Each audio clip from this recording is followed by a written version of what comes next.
कथावाचक अनिरुद्ध आचार्य जी एक जगह अपने प्रवचन दे रहे थे और प्रवचन के दौरान ही एक भक्त ने उनसे सवाल किया। सवाल करते हुए वो कहता है कि गुरुजी राधे राधे, घर वाले मुझसे शादी कराने के लिए बोलते हैं लेकिन मुझे थोड़ा डर लगता है। हम आजकल देख रहे हैं कि बहुत जल्दी डाइवोर्स हो रहे हैं।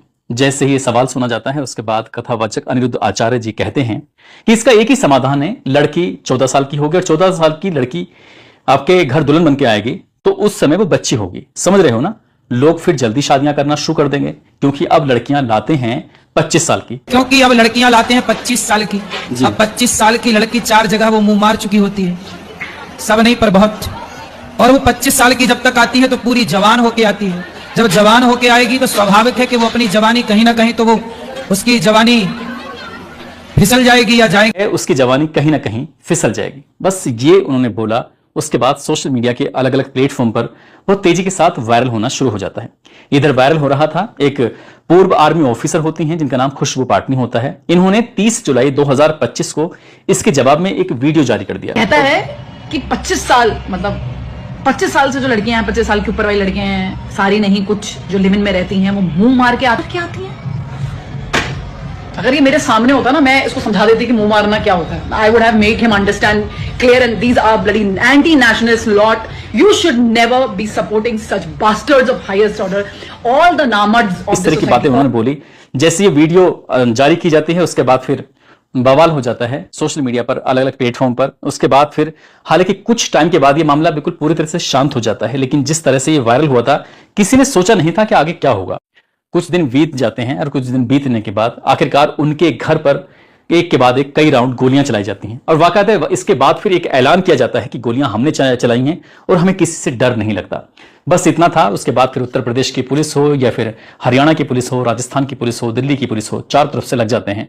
वो जो गोली चलाने वाले 2 थे वो पकड़े जाते हैं तो गोलियां लगती हैं और गोली लगते वो ढेर हो जाते हैं। पूरी कहानी क्या है शुरू से आखिर तक, कैसे वो आए थे और कैसे वो पकड़े जाते हैं, आज की इस कहानी के माध्यम से यही जानने की, यही समझने की कोशिश करते हैं। आदाब, नमस्कार, सत श्री अकाल। मैं उस्मान सैफी। आज की जो सच्ची घटना मैं आपको सुनाने जा रहा हूं, ये सच्ची घटना है उत्तर प्रदेश के जिला बरेली की। जिला बरेली में एक घटना को अंजाम देना था, इसलिए उत्तर प्रदेश के जिला बागपत के रहने वाले 2 शूटर जो अभी नए नए भर्ती हुए थे, गैंगस्टर की जॉब उनके लिए खुली थी और जैसे वो भर्ती होते हैं, इनका नाम होता है नकुल और दूसरे का नाम होता है विजय। वो उन्हें काम दिया जाता है, एक उन्हें टास्क दिया जाता है कि आपको जाना है और जाने के बाद कई राउंड फायर करने हैं। दरअसल इनको टास्क दिया गया था उत्तर प्रदेश के जिला बरेली में सिविल लाइंस जो थाना क्षेत्र है, सिविल लाइंस के विला नंबर 40 पर उन्हें गोलियां चलानी थी। दरअसल ये तारीख थी 11 सितंबर 2025 की सुबह लगभग 4 बजे के आसपास। वो जाते हैं बाइक पर, अपने जाने के बाद बिल्कुल घर के ठीक सामने से, बजाय वहां रुकने के गलती से, गलतफहमी के चलते उनकी बाइक थोड़ी आगे चली जाती है, करीब 100 मीटर दूर जाने के बाद पिस्टल निकालते हैं हीरो गर्दी की तरह और निकालने के बाद एक के बाद एक कई राउंड फायर कर देते हैं। जैसे फायर करते हैं वहां से बड़ा खुश होकर वो वापस आ रहे थे। अब उन जिन्होंने ये काम दिया था, जिन्होंने ये जिम्मेदारी दी थी, दरअसल वो टीवी के सामने बैठ जाते हैं, अलग अलग न्यूज चैनल खोल के देख रहे थे। कुछ लोगों की जिम्मेदारी दी थी कि आपको सोशल मीडिया के अलग अलग प्लेटफॉर्म देखने हैं, देखो न्यूज चल रही है कि नहीं चल रही है। अब सुबह 4 बजे इन्होंने इस घटना को अंजाम दिया।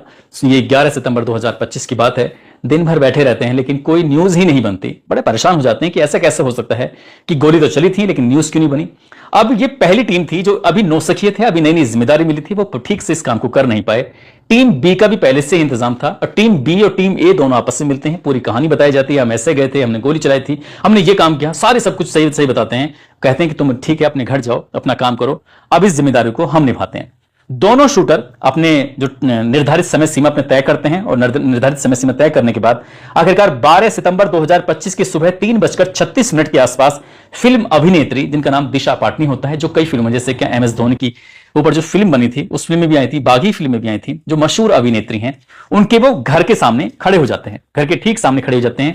दरअसल जो ये घर है दिशा पाटनी का, इनके पिता का नाम है जगदीश सिंह पाटनी, जो कि उत्तर प्रदेश पुलिस में DSP के पद से रिटायर्ड हो चुके हैं। जो इनकी मां है पद्मा पाटनी और साथ ही बड़ी बहन जिनका नाम है खुशबू पाटनी, जो कि एक्स आर्मी ऑफिसर हैं, जो कि बताया जाता है कि 34 साल की उम्र में वो मेजर के पद से रिटायर हो चुके हैं।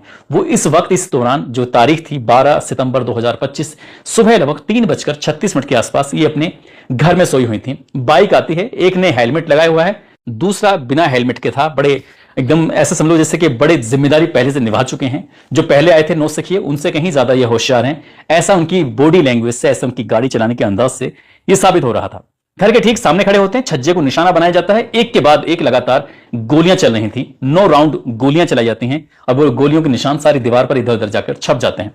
बस वो यहां से निकल जाते हैं, निकलने के बाद जहां उन्हें जाना था आराम से निकल जाते हैं। लेकिन दिन निकला भी नहीं था, अब यह खबर सोशल मीडिया के अलग अलग प्लेटफॉर्म पर बहुत तेजी के साथ वायरल होने लगती है। जहां देखो हर सोशल मीडिया के हैंडल पर वहां खबर चल रही थी। एक्स हो, फेसबुक हो, ट्विटर हो, या ट्विटर नहीं एक्स हो, या फिर फेसबुक हो, जहां देखो यूट्यूब से लेकर हर जगह यही चल रहा था। न्यूज चैनल पर भी ये वीडियो आना शुरू हो जाता है। अगले दिन अखबारों में अच्छी बड़ी बड़ी खबर प्रकाशित होती है और प्रकाशित होने के बाद फिर यह पता चलता है कि पिछले दिनों अनिरुद्ध आचार्य जी ने जो बोला था, उस पर खुशबू पाटनी ने जो बयान दिया था, दरअसल इसी बयान के पलटवार करते हुए कुछ एक गैंगस्टर हैं जिनका नाम रोहित गोदारा है। रोहित गोदारा ने ऐसा दावा किया जा रहा है कि उनके नाम से एक फेसबुक पोस्ट की जाती है। फेसबुक पोस्ट करने के बाद उनसे यह कहा जाता है कि जब हमारे संतों को कोई इस तरह की भाषा का इस्तेमाल करेगा, ऐसा बोलेगा, तो हम उसे छोड़ेंगे नहीं। अभी तो सिर्फ ये ट्रेलर है, देखना आगे क्या क्या हो सकता है। और ध्यान रखना, पूरी फिल्म ही हस्ती हो या कोई भी हो, वो किसी भी कीमत पर बख्शा नहीं जाएगा।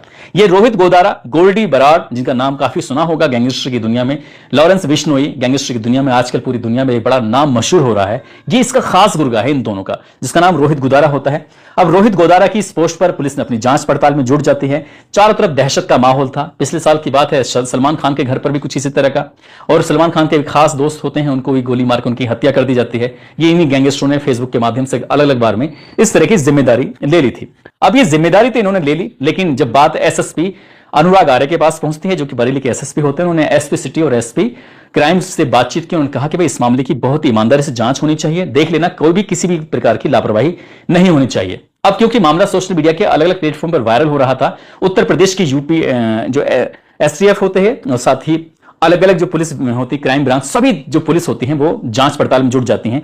लेकिन 14 सितंबर 2025 को आखिरकार जब मामला ज्यादा हाईलाइट हो जाता है, तो उत्तर प्रदेश के मुख्यमंत्री योगी आदित्यनाथ पूर्व डीएसपी जो दिशा पाटनी अभिनेत्री होती हैं, उनके पिता से बातचीत करते हैं। पिता से बातचीत करने के बाद कहते हैं कि बिल्कुल भी परेशान होने की जरूरत नहीं है, तुम्हारे घर पर पुलिस की गारद लगा दी गई है, पुलिस तुम्हारे पूरी रक्षा में रहेगी, तुम्हारी बेटी जो मुंबई में है उसकी भी रक्षा की जाएगी, बिल्कुल परेशान मत होना। साथ ही जो तुम्हारी बड़ी बेटी है उसको भी सुरक्षा दी जाएगी, यानी कि पूरे घर की सुरक्षा दी जाएगी, परेशान होने की जरूरत नहीं है। और जो भी हैं इसके पीछे उनको जल्दी से जल्द पकड़ लिया जाएगा।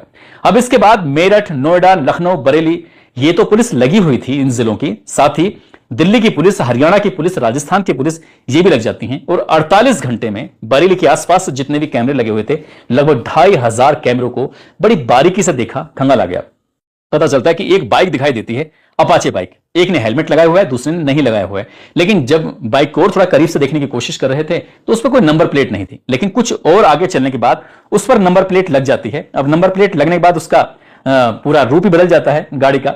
लेकिन पुलिस अपनी जब जांच पड़ताल कर रही थी तो यह देखने की कोशिश कर रही थी कि इस पर DL4XCX0577 कुछ गाड़ी पर इस तरह का नंबर लिखा हुआ था। लेकिन पुलिस ने जब इसकी जांच पड़ताल करना शुरू किया है, दो और बारीक में जाने की कोशिश की है, तो यह बाइक थी नई दिल्ली सुल्तानपुरी के अनिल पुत्र हवा सिंह के नाम पंजीकृत थी। क्या उनकी बाइक चोरी हुई है या उन्होंने बाइक अपनी मर्जी से दी है, यह तो खैर पुलिस की जांच का विषय है। लेकिन पुलिस अब इनकी तलाश में जुट जाती है कि आखिरकार ये बाइक कौन चला रहे थे, कौन पीछे बैठा था, गोलियां किसने चलाई थी।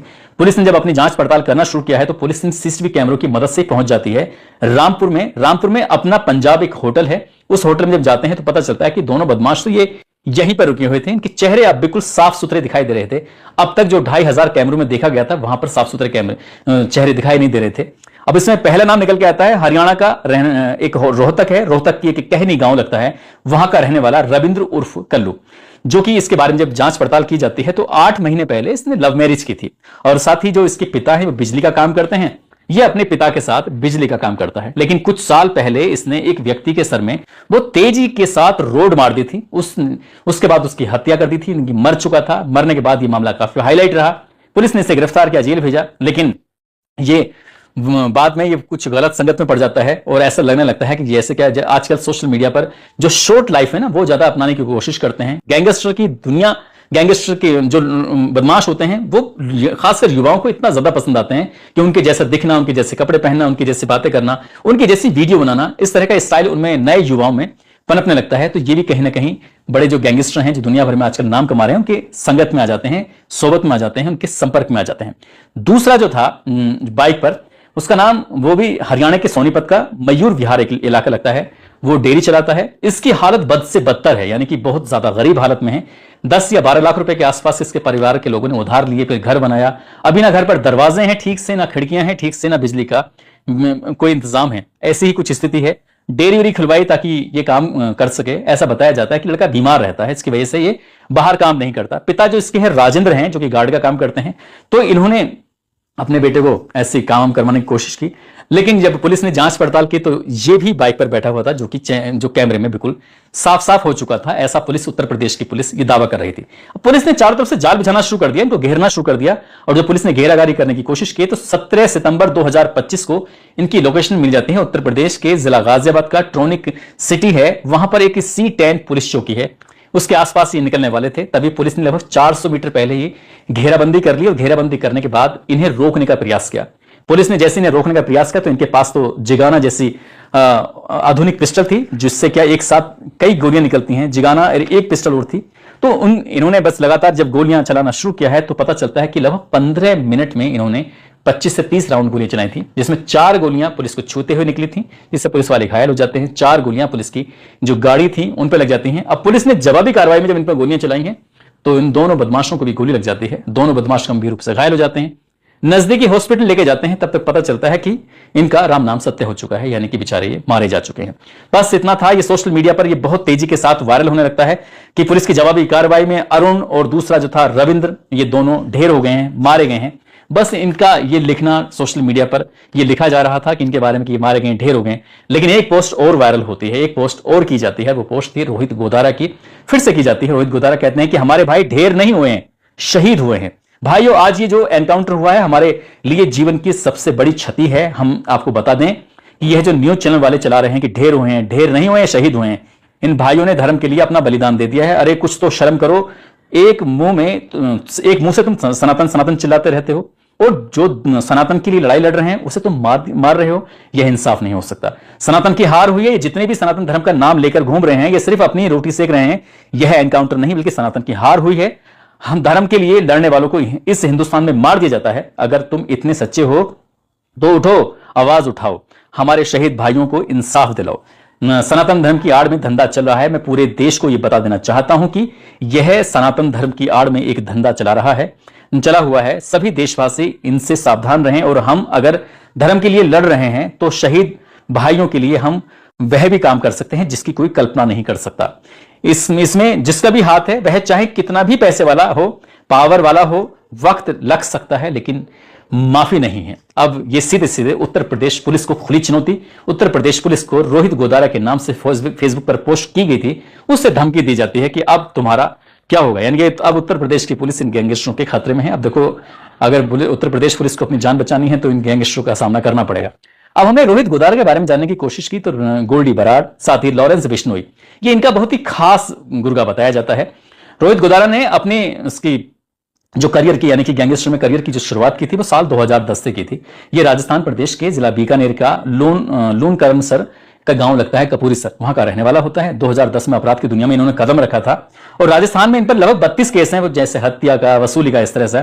और एनआईए ने इन पर 5 लाख रुपए का इनाम घोषित किया हुआ है, और राजस्थान की सरकार ने इन पर 1 लाख रुपए का इनाम घोषित किया है। लेकिन जब इन्हें डर लगने लगा तो ये 13 जून 2022 को एक फर्जी पासपोर्ट पवन कुमार के नाम से बनवाते हैं और यहां से विदेश भाग जाते हैं। दिल्ली के रास्ते सीधे दुबई पहुंचते हैं। दुबई से अजरबैजान एक जगह लगती है, वहां पहुंच जाते हैं, लेकिन पुलिस ने इन्हें पकड़ लिया था। लेकिन वहां रोहित गोदारा के ऊपर कोई केस वेस दर्ज नहीं था, इसलिए छोड़ दिया। अब ये विदेश में रहते हैं। विदेश में रहने के बाद सोशल मीडिया पर पूरी तरह से एक्टिव रहते हैं। ऐसी फेसबुक आईडी, ऐसी यूट्यूब की आईडी, ऐसी इंस्टाग्राम की आईडियों को देखते रहते हैं कि कौन है ऐसा जिसे एकदम से हीरो बनने का चस्का है। ऐसे लोगों पर इनकी नजर रहती है। कम पैसों में हथियार इन्हें उपलब्ध करा देते हैं और दे देते हैं कि जाओ फला जगह करो, ऐसा करो, वैसा करो। ये बताया जाता है कि दिशा पाटनी के घर पर जो गोलियां चलाई गई थी वहां किसी को मारने का कोई मकसद नहीं था, बल्कि पूरी फिल्म इंडस्ट्री में, बल्कि उत्तर प्रदेश में भी अलग अलग जगहों पर एक मैसेज देना था कि कभी रोहित गोदारा के नाम से अगर कोई फोन आता है या फिर किसी गैंगस्टर के नाम से फोन आता है तो वक्त पर पैसे दे देना, अगर पैसे नहीं दोगे तो फिर इनके जैसा हाल कर दिया जाएगा। दोस्तों, इस पूरे घटनाक्रम को सोने का उद्देश्य किसी को परेशान करना नहीं है, किसी का दिल दुखाना नहीं है, बल्कि आपको जागरूक करना है, आपको सचेत करना है। पढ़ लिख कर कामयाब इंसान बनो। गैंगस्टर की राह बड़ी छोटी होती है और जो गोलियां चलाता है उसकी भी, जो कहते हैं कि कातिल की मौत कत्ल होती है, इसलिए गलत रास्ते पर नहीं चलना चाहिए। जाते जाते शाहनवाज आलम है, साथ ही भंगेल के रहने वाले सुमित कुमार हैं, आज इनका जन्मदिन है।